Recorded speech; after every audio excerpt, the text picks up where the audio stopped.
Hello guys and welcome to bin algebra. तो आज हम देखेंगे कि डिमर होता क्या है।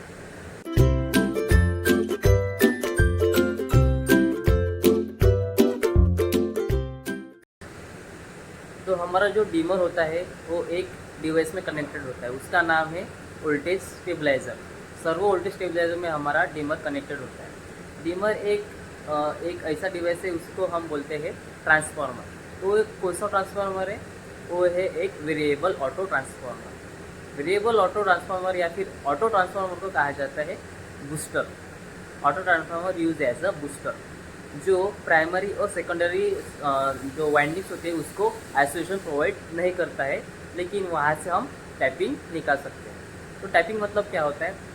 मान लीजिए हमें वोल्टेज को अगर बढ़ाना है, वोल्टेज को हम स्टेप वाइज बढ़ाना है, मतलब 1 वोल्ट हो गया, 2 वोल्ट हो गया, 3 वोल्ट हो गया, ऐसे स्टेप वाइज बढ़ाना है या फिर स्टेप वाइज घटाना है। स्टेप वाइज घटाना है मतलब क्या हो गया? 1 वोल्ट कम करना है, 2 वोल्ट कम करना है, 3 वोल्ट कम करना है। तो हम वोल्टेज टू वोल्टेज बढ़ा सकते हैं, वोल्टेज टू वोल्टेज हम उसको कम भी कर सकते हैं। तो वोल्टेज स्टेबलाइज़र जो डिमर होता है उसके थ्रू हम वोल्टेज को मेंटेन करते हैं। तो वोल्टेज स्टेबलाइज़र का जो पर्पज़ होता है वो एक जो वोल्टेज की लेवल है उसको मेंटेन करके रखता है।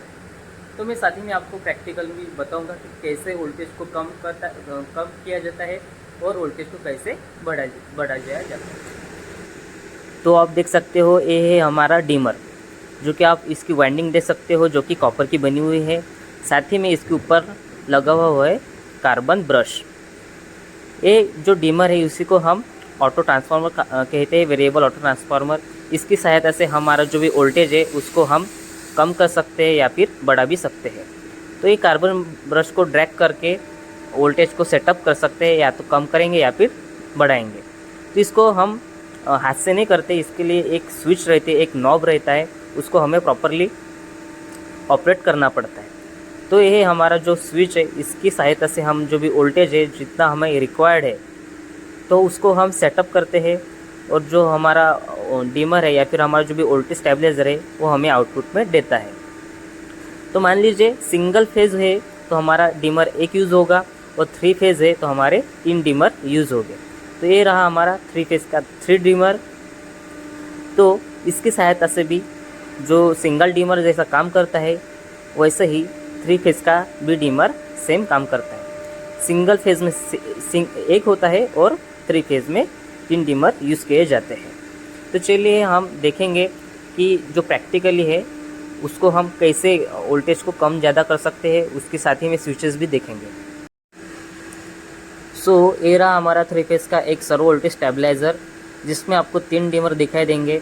साथ ही में ये आपको 3 आउटपुट भी यहाँ पे दिखाई देते हैं 3 डिमर के। तो यहाँ पे डिफरेंट टाइप का स्विचेस कौन से वो भी आपसे मैं आगे डिस्कस करता हूँ। साथ ही में यहाँ पे वोल्ट मीटर लगा होता है, जिससे हम वोल्टेज मेज़र करते हैं, जो कि पैरेलली कनेक्टेड है। आपको यहाँ पे स्विचेस दिखते हैं, डिफरेंट टाइप का स्विचेस मेन ऑन का दिखाई देता है, हाई लो लिमिट का, आउटपुट इनपुट का। साथ ही में ऑटो और मैनुअल में हम वोल्टेज को कम ज़्यादा करते हैं, और रेज और लोअर इसकी सहायता से, रेस की सहायता से हम वोल्टेज को बढ़ाते हैं, और जो लोअर का स्विच दिखाई देता है, जो नॉब है, उसकी सहायता से हम वोल्टेज को कम करते हैं। वो कैसे करते हैं वो भी मैं आपको प्रैक्टिकली दिखा दूंगा। तो चलिए प्रैक्टिकली परफॉर्म करके देखते हैं। ये जो मैन्युअली मैंने आपको सेटअप किया है, और वोल्टेज का जो रेज बटन है उसको मैं ऑपरेट करूँगा, तो हमारा जो भी डिमर के ऊपर जो कार्बन का जो स्ट्रिप लगा है वो ऑपरेट होगा। आप क्लोजली देख सकते हो, जो भी हमारा कार्बन का स्ट्रिप है वो मूव होगा स्लोली देख सकते हो। और यहाँ पे जो कंट्रोलिंग सर्किट है वहाँ पे भी आपको जो लाइट है, एलईडी लाइट है, वो भी ब्लिंक करते दिखाई देगा। देख सकते हो जो कार्बन ब्रश है डिमर के ऊपर वो ऑपरेट हो रहा है। तो तीनों भी आउटपुट है, जो तीनों की डिमर के जो तीनों भी आउटपुट है उसको हम सेम ऐसे ऑटो और मैन्युअली कर सकते हैं। तो बेसिकली जो भी सर्वो वोल्टेज स्टेबलाइजर होता है उसमें डिमर और इलेक्ट्रॉनिक स्विचेस यूज़ किए जाते हैं। इलेक्ट्रॉनिक स्विच से ये होता है कि हमारा जो भी वोल्टेज है वो कंट्रोल होता है, मतलब हमें जिस लेवल तक वोल्टेज को सेटअप करना है उस लेवल तक हम सेटअप करते हैं। और यहाँ पे आपको साइड में छोटे छोटे ट्रांसफार्मर भी दिखाई देते हैं, जो कि वोल्टेज को सेटअप करने का काम करते हैं। तो चलिए मैं आपको जो वोल्टेज है वो मेज़र करके बताता हूँ विद। तो चलिए विथ यूजिंग द मल्टीमीटर हम वोल्टेज मेज़र करेंगे फेस टू फेज़ और फेस टू न्यूट्रल। जो फेस टू फेज़ है उसमें आना चाहिए हमारा 400 के ऊपर वोल्टेज, और जो फेस टू न्यूट्रल है उसमें आना चाहिए हमारा 230 का वोल्टेज। यहाँ पे आप देख सकते हो जो वोल्ट मीटर है उसमें आपको फेस टू फेज़ वोल्टेज 400 के ऊपर शो कर रहा है। तो मल्टीमीटर है मैंने वो 750 वोल्टेज पे सेटअप किया है, AC वोल्टेज पे। तो ये जो फ्लक्चुएशन आता है फेस टू फेज़ में या फिर फेस टू न्यूट्रल में, उसको भी हम एक स्टैंडर्ड सेट कर सकते हैं वोल्टेज का। अगर हमें 230 वोल्ट चाहिए सिंगल फेज़ में, मतलब फेस टू न्यूट्रल में, तो वो भी हम बाय यूजिंग दिस की ऑटो में या फिर मैनुअल में करके जो वोल्टेज को रेस करना है या फिर कम करना है उसकी सहायता से हम वोल्टेज को सेट करते हैं। अगर डिमर से रिलेटेड ये इन्फॉर्मेशन आपको अच्छी लगी हो तो आप जुड़े रहिए मेरे साथ। Thank you.